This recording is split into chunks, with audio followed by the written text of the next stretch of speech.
Eu e a Ângela, que era a psicóloga da época, né, a gente revelar. Então, existe uma prática institucional nessa secretaria, né, Fátima, que faz a gente fazer essas coisas, né? Eu trabalho em Magé, mas tem uma questão de que não tem assistência social, você vai e atende. A delegacia precisa de atender algumas coisas, né, que não tem essa instituição de lá, manda para o lugar mais próximo. Né? E a gente acaba instituindo outras demandas para além da demanda específica da instituição na qual nós estamos atrelados, né, diretamente. Né? E em Volta Redonda, Lúcia, né, na minha opinião, sei que a Roberta vai falar, o parecer é uma opinião, né, uma opinião profissional. Né? Ela, obviamente, que ela é construída a partir, né, dos dados que você vai obtendo e, obviamente, isso está relacionado. Se você não tem dados, né, suficientes para poder dar uma opinião, às vezes você pode dar uma opinião que não vai contribuir no acesso aos direitos. Né? Eu sempre penso, por exemplo, quando acho que a Lobélia coloca um destaque na fala dela muito importante, que quando a gente vai fazer um parecer e a gente colhe os dados da história de vida, né, a gente colhe a gente tem que pensar também as condições que esse sujeito cumpre a sua pena, né, privatista, né, lá da pena de prisão dele. Né? Então, hoje, por exemplo, as condições do encarceramento são extremamente desumanas. Né? Eu tenho presos, e eu acho que isso é o grosso do sistema penitenciário, né, que não trabalham, são ociosos, né, chegam, né, analfabetos, muitos, né, ou com o primeiro ano de escolaridade, que também é analfabeto, porque eles mal sabem assinar o nome, só assinam o primeiro nome, o nome dele é Pedro José, ele só escreve Pedro. Né? Eles saem com essas mesmas condições. Eu falava com a Andreia, quando estava chegando, que eu estava atendendo alguns, a família, né, na semana passada, e as famílias levavam, né, documentos dos hospitais, né, comprovando que seus filhos são dependentes químicos, né, e que tem algum tipo de transtorno mental e que têm ficado nas prisões. Né? Eu atendo presos que chegam no meu atendimento e falam que eles gostariam de parar de usar droga, porque dentro da prisão eles chegaram usando droga e eles não conseguem parar de usar droga. Né? E teve um que falou assim para mim, todo mundo é doutor, né? A Lobélia é doutora já, mas, né, todo mundo é doutor. Doutora, o crack agora, né, a gente só usa crack aqui dentro. E só sabe que o crack é a droga do mendigo, né? Muito interessante que eles comparam a condição do mendigo, que eles chamam de mendigo, né, que a gente falou da população de rua, as condições do homem que vive o aprisionamento hoje. Então a questão manter, às vezes, o preso dentro da prisão, será que vai consertar? Para que serve manter mais tempo, né, alguns tipos de crimes ali dentro? Né? Porque hoje os espaços prisionais, quanto mais tempo, mais se torna PhD em alguns outros tipos de crime. O preso que roubou a despensa da escola, que eu entrevistei, que era lá de Magé, não sei se a Irina vai lembrar, que roubou a despensa da escola, né, em Araruama, que se tornou, né, um cara PhD em outros tipos de crime, além de usuário de droga que ele não era. Né? Enfim, ele tinha uma dependência alcoólica, né, esse sujeito. Enfim, então eu fico pensando também que um dos dilemas que a gente também tem que pensar, será que manter mais tempo na prisão alguns tipos de delitos, porque hoje a gente está reproduzindo um grupo, né, de sujeitos que estão lá aprisionados, sem trabalho, sem escolarização, né, que quando retornarem para a vida social, né, e comunitária, vão enfrentar, né, além de outras questões que não conheciam, como ela falou, quando eu sair agora, qual é o ônibus que eu pego, quanto que está a passagem, porque eles ficam fora, né, distante do mundo da convivência cotidiana. Né, eles ainda vão carregar um ou outro problema, né, para si mesmo. Eles já tiveram dificuldade de encontrar emprego. Quando retornar à sociedade, vai ter mais um elemento, né, que eles vão carregar o fardo de ter sido um dia, né, um sujeito que passou pelo sistema penitenciário. Né? Então, eu acho que nós temos que ter dados, né, acho que... qual é o seu nome? Lúcia. dados, né, para a gente poder realmente escrever, qualificar a análise, a interpretação, fazer o melhor estudo, porque o que a gente vem encaminhando hoje, em alguns casos, né, alguns relatórios, a gente falava sobre isso em uma outra oportunidade, às vezes a gente encaminha como relatório apenas os dados muito pouco analisados, muito pouco interpretados. Né? O sujeito que eu entrevistei, ele tem baixa claridade, mas se você não interpreta isso, vai achar que ele optou e ele não gosta de escola, então por isso ele não estudou. Né? Ele morou na rua, né? Ele foi morador de rua. Se você não analisa esse dado, né? Ele ficou desempregado 3 anos. Você pode também contribuir, né, na reprodução de estereótipos, se você não analisa, porque os dados não dizem por si só. É necessário que haja uma finalidade, né, uma racionalidade para interpretar aquilo dali. Bom, assim, aí eu vou começar pelas questões da Nilvone, mas aí já falando um pouquinho, Lúcia, também das questões que você levantou, né? Eu acho que a Nilvone, aí na fala, né, da Rosane, a Rosane retoma a questão da condição de trabalho, não que ela seja um fator que no dia a dia nos impeça da elaboração desse trabalho de qualidade, dessa dimensão de relatório, mas acho que a Rosane traz na fala dela, né, em consequência minha, a exaltação de como hoje são as condições de trabalho de maneira geral no sistema prisional. Rosane falou da experiência dela da colônia agrícola, né, e hoje do Ari Franco, de outras unidades, né, da mesma maneira.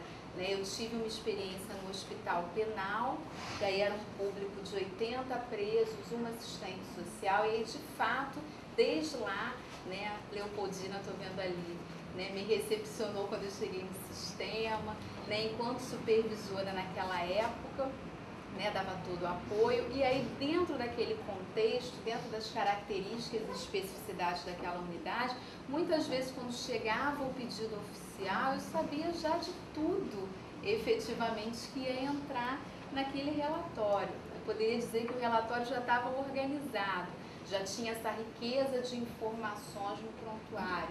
Então, esse estudo social, como a Nilvone falou, o ideal é isso, que ele comece desde lá daquele primeiro atendimento, abertura, preenchimento da folha de rosto, abertura do prontuário, que você acompanhe, né, a execução da pena daquele sujeito, e quando chega efetivamente o pedido, você vai sistematizar ali um relatório, um parecer social.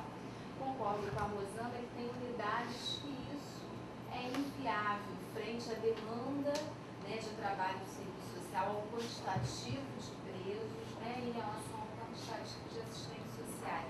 Como a Lúcia, aí você não é a única, muitas assistentes sociais e muitas unidades prisionais, às vezes conhecem aquele preso naquele atendimento, naquele momento que tem que elaborar o relatório. E aí eu concordo com a Rosane, você não tem, né, base e informações para elaborar aquilo, né, com tanta qualidade, até porque o relatório ele não é meramente descritivo, né, ou meramente empírico, foi o que a gente discutiu na manhã de hoje, ele tem que ter um olhar lá daquele tripé, tem que ter uma dimensão ético-política e também uma dimensão, né, teórico-metodológica, como a gente viu até um debate da Miriam Gundani, tem que ter essa dimensão teórico-prática. Lá no Esmeraldino Bandeira, a gente teve uma época, né, quando a gente tinha uma população carcerária compatível ao nosso efetivo, eu falei isso aqui na hora da apresentação, né, era uma unidade com capacidade para em torno de 900 presos, que a gente teve durante muito tempo, e a Ivete Félix está ali, já foi, né, assistente social do Esmeraldino Bandeira, a gente teve durante muito tempo um efetivo aí de 700, 800, em torno de 900 presos. Então, a gente efetivamente podia dizer que no momento do relatório, a gente já tinha tido outros momentos, né, anteriores com aquele preso. Hoje, o nosso efetivo chegou a 1.200 em função da situação, né, do Hélio Gomes ser desativado. E aí, com o fator do Hélio Gomes ter sido desativado, a gente começou a viver no Esmeraldino Bandeira o que você relatou, né, na sua experiência lá na cadeia pública. O interno acabou de chegar na unidade e a gente está abrindo o prontuário e já tem um pedido de relatório. E aí nem sempre recebendo um prontuário social do Hélio Gomes, nem sempre recebendo um prontuário com informação, porque muitas vezes em função também disso que a Rosane falou, o interno chega até com prontuário, mas o prontuário também, né, não te dá base de informação. Porque como a Nilvane relatou, se eu atendo aquele preso na minha unidade, se eu fiz o atendimento, se eu abri o prontuário, se ali eu estou sistematizando as informações daquele atendimento e aquele preso vai para Lemos de Brito, a Nilvane pode estar vendo ele pela primeira vez, mas quando ela abre o prontuário, ela pega ali a riqueza de informações, né? E daí eu acho que é importante a gente fazer a reflexão de como está o nosso processo de trabalho no sistema prisional. Porque às vezes eu estou recebendo sim aquele preso pela primeira vez, diferente da cadeia pública que você está recebendo ele da delegacia. Eu estou recebendo ele de uma outra unidade prisional. Ele vem já com uma demanda de um relatório. Às vezes ele já fez o do psicólogo lá, já fez o do psiquiatra e precisa concluir o serviço social, né, na minha unidade. Mas quando eu vou abrir o prontuário não tem informações, e aí você precisa partir do ponto zero. O que a gente faz lá na unidade? A gente não está dizendo que nesse relatório não só eu tenho que, né, resgatar essa história do preso, mas também falar das condições, né, da unidade prisional. Então a gente faz esse relato, né, de que aquele relatório está sendo feito mediante a primeira entrevista, que aquele preso chegou na unidade em tal data, está passando pelo serviço social, até para dar clareza de que o relatório vai ter limitações sim, porque ele está sendo elaborado ali naquele primeiro atendimento, né? Com relação ao que a Nilvane falou, dos mutirões, e aí eu acho que mutirão, ou como Fátima levantou a questão, né, de fazer relatório parecer social para a delegacia ou para o batalhão especial de política, aí eu vou concordar com o que a Nilvane, né, levantou como opinião pessoal dela e que é a minha também. Eu sou contrária a esse tipo de coisa, porque a gente argumentou o tempo todo aqui na manhã que com todas as precarizações da nossa condição de trabalho, a gente tem que manter um compromisso ético-político desse relatório, desse parecer ser feito em qualidade. Volto a dizer o que eu falei para a Lúcia, eu estou vendo aquele preso pela primeira vez, mas aquele preso está ingressando na minha unidade. Eu não preciso necessariamente, porque a classificação, e aí eu vou falar, dentro do que a Rosane falou, das especificidades da minha unidade. A gente não vive essa pressão institucional de que o relatório tem que ser feito aquela semana. Então, eu tenho autonomia na unidade de falar com a direção que se eu precisar de 3 semanas para fazer aquele relatório, eu vou fazer. Se eu precisar desdobrar em 2, 3, 4 atendimentos, a gente vai fazer isso. Não tem essa cobrança que a Rosane falou que em algumas unidades tem, da classificação ou da direção, né, ficar pontuando que você está em atraso, né? Lá no Esmeraldina a gente não vive esse tipo de coisa, a gente tem autonomia para isso. Mas quando presa de delegacia ou do batalhão, isso precariza ainda mais essas condições de trabalho, né? E aí eu volto a lembrar uma coisa que a gente começou a discutir no ano passado, que eu acho que enquanto categoria, aí para um outro fórum, né, no sentido de específico de ter a presença dos assistentes sociais do sistema prisional, a gente precisa retomar o debate que a gente começou no ano passado, né? No ano passado a gente fez um fórum para tirar a nossa posição, a psicologia contra o exame criminológico e o serviço social. Naquele momento, a gente teve um dia de muita polêmica, mas a gente chegou ao final de um dia de um parecer de que a gente não era contrário, a gente era a favor. Mas a gente era a favor mediante um debate, né, e um processo até de enfrentamento, né, de correlação de forças, de mudar alguns aspectos, se não todos, né, Rosane, das nossas condições de trabalho. Naquele momento, a gente fez até um documento, né, eu, Rosane, Nilvane, Tânia Dami, né, ressaltando